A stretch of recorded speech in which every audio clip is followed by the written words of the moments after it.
What's the most ambiguous term in insurance? That's what we're talking about today.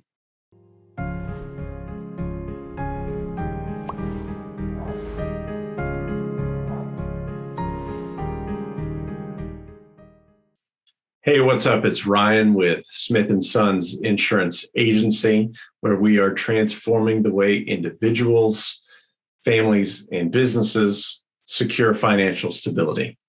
One thing that comes up a lot is this very confusing term that gets thrown around when we're talking about insurance, and it's what people call full coverage. Yeah, I got full coverage on my insurance. I'm good. I got full coverage. What does full coverage mean? That means something different to you than it does to your neighbor or to the person that you ran into at the grocery store. It means something completely different to your insurance agent.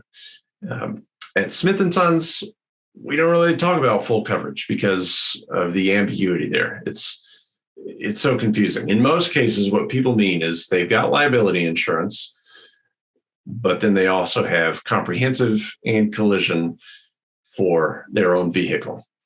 Full coverage. That's not full. You've also got your uninsured motorist that you need to think about. You've got rental reimbursement, towing and labor. Maybe there's things like you've had some permanently installed equipment on your vehicle. Well, your insurance policy doesn't automatically cover that.